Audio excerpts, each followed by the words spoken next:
नमस्कार। रोचक कहानियां चैनल में आपका स्वागत है। आज सुनिए कमलेश्वर की कहानी पति पत्नी और वह। ऑफिस के हाल में लगे क्लॉक ने एक एक कर 5 घंटे बजाए तो रंजीत ने चौंकते हुए अपनी कलाई पर बंधी घड़ी पर नजर डाली। वाकई 5 बज चुके थे। उसने सामने मेज पर खुली रखी फाइल बंद की और अपनी शानदार चेयर की ऊंची और गुदगुदी बैक पर पीठ और सिर टिकाकर आंखें मूंद ली। सुबह के 10 बजे से लेकर 5 बजे तक के ये 7 घंटे इस तरह बीत गए थे कि उसे पता ही नहीं चल पाया था कि इतना वक्त इतनी आसानी से किस तरह बीत गया। हाल में बैठे कर्मचारियों के कदमों की आहटें उभरकर ऑफिस के मेन गेट से बाहर जाती हुई साफ सुनाई दे रही थी और हाल में बड़ी तेजी से खामोशी छाती चली जा रही थी। कितनी जल्दी होती है लोगों को दिन भर का काम खत्म करके घर लौटने की, रंजीत होंठों ही होंठों में बड़बड़ाया। अपने अपने घर पहुंचकर ये सब लोग अपनी बीवी बच्चों में गुम हो जाएंगे और फिर खाते पीते हंसते हंसाते सोने की बेला आ जाएगी। लेकिन रंजीत साहब, तुम्हें तो रात 11 बजे से पहले नींद नहीं आती और शाम के 5-6 बजे से लेकर रात के 11 बजे तक के 5-6 घंटे तुम्हारे लिए फिर प्रॉब्लम बन जाएंगे। अकेले घर में कैसे गुजार पाओगे 5-6 घंटों के लंबे तन्हा वक्त को? माँ बाप बचपन में ही इस दुनिया में तन्हा छोड़कर चले गए, वहाँ जहाँ से जाने के बाद आज तक कभी कोई लौटकर नहीं आया। माता पिताजी की मौत के बाद उसे बाबा ने पढ़ाया लिखाया था, इलेक्ट्रिकल इंजीनियर की डिग्री दिलवाई थी। लेकिन जैसे ही उसे इस ऑफिस में सर्विस मिली, बाबा ने यह समझकर कि आज उनका यह आखिरी फर्ज भी पूरा हो गया, हमेशा हमेशा के लिए आंखें मूंद ली। और आज इस लंबी चौड़ी दुनिया में, जिसकी आबादी में हर सेकंड की दर से 15,000 इंसानों की बढ़ोतरी हो जाती है, तुम अकेले हो, तन्हा हो। आखिर क्या मकसद है इस जिंदगी का? इससे तो यही बेहतर होगा कि सब कुछ छोड़कर संन्यास ले लूं। बिरादर, अचानक देर से अधखुले दरवाजे को पूरा खोलकर अंदर आते हुए दुर्रानी ने कहा, बुजुर्गों ने फरमाया है कि तन्हाई में खुद से हमकलाम होना बहुत ही खतरनाक किस्म का लाइलाज मर्ज है। सब लोग चले गए, तुम नहीं गए दुर्रानी? रंजीत ने चौंक कर अपनी चेयर पर सीधे बैठते हुए पूछा। आप तो जानते ही हैं बिरादर, दुर्रानी ने एक खाली कुर्सी पर बैठते हुए कहा।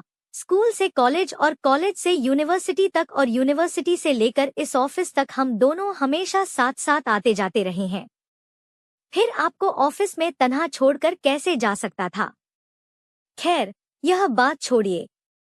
आप अपने आप से जो कुछ मन ही मन कह रहे थे मैं सुन चुका हूँ। अगर जनाब मुनासिब समझे तो मैं एक मशवरा पेश करूँ। मशवरा? हाँ बिरादर, दरअसल तन्हा जिंदगी खुद अपने आप में एक नामुराद मर्ज है। लेकिन यह मर्ज उस वक्त और भी ज्यादा खतरनाक हो जाता है जब किसी नौजवान को अपने नामुराद पंजों में जकड़ लेता है। तुम ठीक कह रहे हो दुर्रानी, रंजीत ने संभल कर बैठते हुए कहा। मैंने जहाँ फ्लैट किराए पर लिया है, उसके आसपास कोई भी ऐसा शख्स नहीं है जिसके साथ 1-2 घंटे गुजार सके। आखिर कोई आदमी कब तक हारमोनियम बजाता गाता रहेगा या किताबें पढ़ता रहेगा? 6 बजे से लेकर रात के 11 बजे तक का वक्त गुजारना मुश्किल हो जाता है। इसके लिए तो बिरादर, नाचीज दुर्रानी एक शानदार मशवरा पेश कर सकता है। जनाब की खिदमत में, दुर्रानी ने जेब से पानों की डिब्बी निकालते हुए कहा। आखिर जनाब का मशवरा क्या है? रंजीत ने दुर्रानी के चेहरे पर नजरें गड़ाते हुए पूछा। मेरा मशवरा यह है कि तन्हाई के इस मर्ज को हमेशा हमेशा के लिए खत्म करने के लिए आप एक अंजीर खा लीजिए, सिर्फ एक अंजीर। अंजीर? जी हाँ अंजीर, दुर्रानी ने अपनी बात पर जोर देते हुए कहा। लेकिन दुर्रानी, अंजीर का तन्हाई से क्या ताल्लुक है? बहुत ही गहरा ताल्लुक है बिरादर, दुर्रानी ने कहा और फिर अपने लहजे को राजदाराना बनाते हुए रंजीत की ओर मुंह बढ़ाकर बोला। इधर अंजीर खाई और उधर जनाब की प्रॉब्लम सॉल्व हुई। मेरी प्रॉब्लम हल होना आसान नहीं है दुर्रानी, रंजीत ने फिर अपनी पीठ अपनी चेयर की बैक से टिकाई। तुम तो मेरे बचपन के दोस्त हो, स्कूल से लेकर यूनिवर्सिटी तक हम लोग साथ साथ पढ़ते ही नहीं रहे हैं, बल्कि बीसियों बार हम दोनों ने सुख दुख में साथ साथ हिस्सा लिया है। मुझे तुम्हारी दोस्ती पर नाज है, इसीलिए आज तुम्हें अपने मन की बात बता रहा हूँ। घर से ऑफिस आने के बाद सुबह 10 बजे से 5 बजे तक का वक्त तो जैसे पंख लगाकर उड़ जाता है, लेकिन ऑफिस के बाद जब घर लौटता हूँ तो रात के 11 बजे तक का वक्त गुजारना मुश्किल हो जाता है। सोच रहा हूँ फिर अपने उसी मोहल्ले में कोई मकान तलाश करके इस फ्लैट से शिफ्ट हो जाऊं। बिरादर, मुंबई में नौकरी और छोकरी तो आसानी से मिल जाती है, लेकिन सिर छिपाने के लिए एक अदद छत बड़ी मुश्किल से नसीब होती है। आपको शिफ्ट करने की फिलहाल कोई जरूरत नहीं है। आपको सिर्फ जरूरत है एक अदद अंजीर की। अंजीर की जरूरत है? रंजीत हैरान हो उठा। मैंने तो सुना है कि अंजीर उस वक्त खाई जाती है जब कब्ज हो जाता है, और फिर एक अंजीर मेरी प्रॉब्लम को कैसे हल कर सकती है? बिरादर, दरअसल आप परेशान हैं अपने घर के सूनेपन से, अपनी तन्हाई से, और आपके घर का यह सूनापन, आपकी यह तन्हाई उसी वक्त खत्म होगी जब आप अंजीर खा लेंगे। अंजीर, सिर्फ एक अंजीर। लेकिन दुर्रानी, रंजीत ने दुर्रानी की बात को काटते हुए कहना चाहा, यही तो आपके साथ सबसे बड़ी परेशानी है बिरादर। आप कभी किसी की पूरी बात सुनते ही नहीं, और अगर सुनते भी हैं तो किसी की बात पर अमल नहीं करते। दरअसल आपकी परेशानियों का एकलौता सबब यही है कि आप अंजीर खा लीजिए, सिर्फ एक अंजीर, और आपका मसला हल। पहेलियां मत बुझाओ दुर्रानी, साफ साफ बताओ, सिर्फ एक अंजीर खा लेने से मसला कैसे हो जाएगा? ठीक उसी तरह बिरादर, जिस तरह आदम और हव्वा का हुआ था। आदम और हव्वा, यह अंजीर के साथ साथ आदम और हव्वा, तुम्हारी बात मेरी समझ में नहीं आ रही।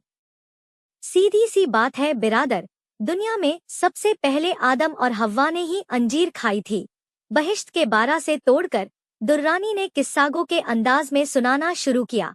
हुआ यूं बिरादर कि खुदा ने आदम और हव्वा को बनाया और उन दोनों को बहिश्त के उस खुशनुमा बारा में रहने की इजाजत दी जिसमें बेशुमार अंजीर के दरख्त थे। अब खुदा ने उन्हें अंजीर के दरख्तों से भरे बहिश्त के बाग में रहने की इजाजत दे दी, लेकिन इस बंदिश के साथ कि वे अंजीर के बाग में तो रह सकते हैं, लेकिन अंजीर तोड़कर खा नहीं सकते। खुदा ने यह बंदिश क्यों लगाई दुर्रानी? यह तो ऐसी बात हुई कि किसी को मिठाइयों की दुकान का मालिक बनाने के बाद उस पर यह बंदिश आयत कर दी जाए कि वह मिठाई न खाए। यही तो अल्लाह मियाँ का जुल्म था उन दोनों पर, दुर्रानी ने कम्युनिस्टों के अंदाज में कहा। लेकिन बिरादर, मुझे तानाशाह हिटलर की एक साफगोई इस वक्त बड़ी शिद्दत से याद आ रही है। उसने मीन कैफ में एक जगह साफ साफ लिखा है कि हर समझौता तोड़ने के लिए किया जाता है, और उस हिटलर की इसी साफगोई के पेशेंजर यह बात भी साफ हो जाती है कि हर कानून और हर बंदिश का मकसद भी यही होता है कि उसे तोड़ डाला जाए, उसकी खिलाफ वर्जी की जाए। एक दिन हव्वा ने आदम खुदा की इस बंदिश को तोड़ डालने के लिए इतनी बुरी तरह उकसाया, भड़काया कि आदम ने खुदा की बंदिश को वालायताक रखकर एक अंजीर तोड़ ली, सिर्फ एक अंजीर। फिर तो खुदा को बहुत गुस्सा आया होगा आदम और हव्वा की इस हुक्मुर्दूली पर, उन्होंने उन दोनों को सख्त सजा दी होगी। फिर बिरादर, शायद आपको मालूम नहीं, न उस जमाने में न तो हथकरघे थे और न मिल के कपड़े। बेचारे आदम और हव्वा बहिश्त के बाग में नंगे बदन ही रहा करते थे। लेकिन जैसे ही आदम और हव्वा ने अंजीर खाया, गजब हो गया। क्या गजब हो गया? रंजीत की दिलचस्पी बढ़ती चली जा रही थी। आदम ने अंजीर हव्वा को दे दिया। लेडीज फर्स्ट वाला रिवाज उन दिनों लागू था। हव्वा ने अपने दांतों से आधा अंजीर काट लिया और बाकी आधा आदम को दे दिया। अंजीर बेहद लजीज और मीठा था। दोनों जायका लेकर खाने लगे, और जैसे ही अंजीर खत्म हुआ, इतने अरसे तक साथ साथ रहने के बाद उन्हें पहली मर्तबा महसूस हुआ कि उन दोनों के जिस्म पर एक भी कपड़ा नहीं है, वे दोनों नंगे हैं। हव्वा को बड़ी शर्म आई, शर्म आदम को भी आ गई, और उन दोनों ने जल्दी से अंजीर के पत्ते तोड़कर अपने अपने जिस्म के उन मखसूस हिस्सों को छिपा लिया जिन्हें देखकर एक जवान मर्द और एक जवान औरत को बेहद शर्म महसूस होती है, और कोई भी मर्द या औरत रात के अंधेरे के सिवा दिन के उजाले में एक दूसरे के सामने उन हिस्सों को हरगिज बेपर्दा नहीं रखता। और इस शर्म ने ही उन्हें यह बात याद दिला दी कि वे खुदा की औलाद तो बाद में हैं, पहले एक मर्द और एक औरत हैं। और उस बात का एहसास होते ही हव्वा ने आदम के सीने में अपना शर्माया हुआ चेहरा छिपा लिया, और आदम ने एक मर्द होने का नाते हव्वा को अपने बाजुओं में कैद कर लिया और उसके बाद वही हुआ जो होना चाहिए था, जो उसी दिन से हर आदम और हव्वा के दरमियान होता आया है और उसी मुकद्दस शर्मीले जज्बे का अंजाम है। हम लोग दुनिया में ये करोड़ों इंसान जो हर सेकंड में कम से कम 10,000 की दर से बढ़ते चले जा रहे हैं, यानी वे दोनों। हाँ बिरादर, सिर्फ एक अंजीर खाते ही उनकी मुद्दत से सोई हुए अकल बेदार हो गई। वे एक दूसरे को अच्छी तरह जान गए, पहचान गए, और इस जान पहचान ने सिर्फ उनकी तन्हाई ही दूर नहीं की बल्कि इस लंबी चौड़ी दुनिया के कोने कोने को अपनी औलादों से भर दिया। रंजीत कुछ संजीदा हो उठा था। तो बिरादर, अंजीर के असर से आप वाकिफ हो ही चुके हैं। अब आप जल्दी से एक अदद हव्वा तलाश लीजिए। और अंजीर, जब आप हव्वा तलाश कर लेंगे तो अंजीर खुद ब खुद आपके होंठों तक पहुंच जाएगी। दुर्रानी अपनी हिदायतें खत्म करके उठ खड़ा हुआ और घड़ी पर नजर डालकर बोला, आइए अब चलें। 5:30 बज गए। बेचारा गंगादीन चपरासी हम दोनों के जाने के इंतजार में बाहर स्टूल पर बैठा सोच रहा होगा कि आज देर से घर पहुंचने के बारे में अपनी हव्वा को क्या जवाब देगा। रंजीत दुर्रानी को इस बात पर हंसी आ गई। दोनों दोस्त ऑफिस से निकले और साइकिल स्टैंड की ओर बढ़ गए। एक अदद, सिर्फ एक अदद अंजीर और एक हव्वा, रंजीत ने साइकिल के पैडल घुमाते हुए कहा। वाह मियां दुर्रानी, जवाब नहीं है तुम्हारा। लेकिन दुर्रानी ने कहा कि पहले हव्वा की तलाश जरूरी है, और जब हव्वा की तलाश पूरी हो जाएगी तो अंजीर खुद ब खुद मिल जाएगी। रंजीत अपने आप से कहने लगा, इसका मतलब है कि रंजीत अभी यहीं तक सोच पाया कि अचानक उसकी साइकिल एक धक्के के साथ उछली और उसे लिए फुटपाथ पर जा गिरी, और उसी के साथ किसी लड़की की एक दर्दभरी हल्की सी चीख सुनाई दी। उसकी साइकिल के पीछे आने वाली कार ने इतनी जोर से हॉर्न बजाया था कि उसने हड़बड़ाकर साइकिल फुटपाथ पर चढ़ा दी थी और फुटपाथ पर चढ़ते ही वह आगे जाने वाली साइकिल से जा टकराई थी। किसी लड़की की हल्की सी चीख सुनकर रंजीत ने वहां खड़े खड़े ही इधर उधर नजरें दौड़ाई। उसने देखा, उसकी साइकिल के करीब ही एक जनानी साइकिल पड़ी थी जिसका अगला पहिया फुटपाथ पर खड़े एक दरख्त से टकराकर टेढ़ा हो गया था और एक निहायत खूबसूरत और जवान लड़की उससे 2 हाथ की दूरी पर पड़ी दोनों साइकिलों के बीच मौजूद थी। उसका गुलाबी दुपट्टा बड़ी तेजी से रंजीत की साइकिल के तेजी से घूमते पहिए में लिपटता चला जा रहा था। शलवार कमीज पहने उस लड़की का सीना दुपट्टे के बिना खुला रह गया था। वी शेप की कमीज के गले से उसके सीने की खूबसूरत सुर्ख-सफेद गोलाइयों के आधे आधे दायरे साथ दिखाई दे रहे थे। लड़की ने रंजीत की नजरें अपनी सीने पर गड़ी देखकर जल्दी से दोनों बाहों से अपना खुला सीना ढक लिया और गुस्से से तड़प कर बोली, बदतमीज। जी, क्या आपने मुझसे कुछ फरमाया? रंजीत ने चौंकते हुए कहा। आंखें हैं या बटन? लड़की गुर्राई, देखकर साइकिल नहीं चलाते। बटन। रंजीत चौंक पड़ा और फटीफटी आंखों से अपनी शर्ट के बटनों की ओर देखने लगा। वाकई उसकी शर्ट का एक बटन टूट गया था। बटन टूट जाने की वजह से उसके सीने के बाल भी शर्ट के बीच से साफ साफ दिखाई देने लगे थे। उसने जल्दी से शर्ट के दोनों किनारे पकड़कर उन्हें मिलाते हुए कहा, आपने ठीक फरमाया, वाकई मेरी शर्ट का एक बटन टूट गया है। Shut up. लड़की एक बार फिर गुर्राई। उन दोनों की वहां पड़ी साइकिलों की वजह से सड़क पर भीड़ इकट्ठी हो गई थी। ट्रैफिक जाम हो गया था। कारों, टैक्सियों और स्कूटरों के हॉर्नों की आवाजें गूंज रही थी। उठिए, उठिए। ट्रैफिक। एक आदमी ने लड़की की ओर बढ़ते हुए कहा, ट्रैफिक जाम हो रहा है। ट्रैफिक जाम हो रहा है तो होने दो, रंजीत ने जल्दी से उठते हुए कहा। लेकिन जामवंत जी, इस लड़की की साइकिल मेरी साइकिल से टकराई थी और साइकिलों से टकराने से ही यह सड़क पर जा गिरी थी। इसके घुटनों और कुहनियों में चोटें आई हैं, उनकी वजह भी मैं ही हूँ। एक्सीडेंट मैंने किया है, इसलिए मैं ही उन्हें उठाऊंगा। आप अलग हट जाइए। रंजीत ने आसपास खड़े लोगों की परवाह न करते हुए लड़की के दोनों बाजू पकड़कर उठा लिया और अपनी साइकिल पर बैठा लिया।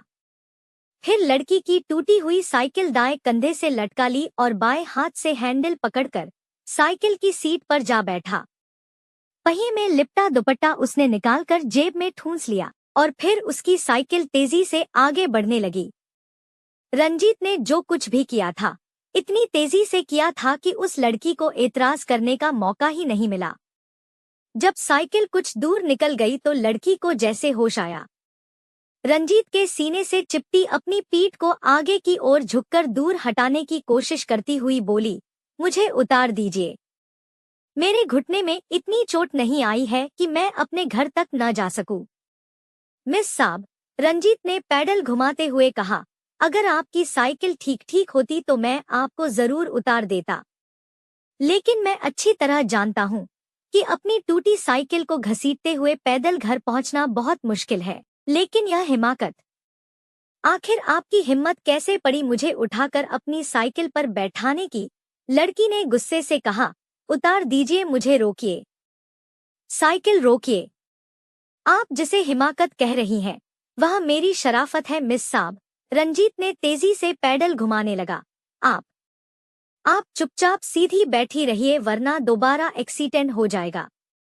अब तो मेरी साइकिल आपके दौलत खाने के दरवाजे पर पहुंचकर ही रुकेगी। लड़की कसमसाकर रह गई। रंजीत की साइकिल की रफ्तार और बढ़ गई। आप सुन रहे थे कमलेश्वर की कहानी, पति पत्नी और वह।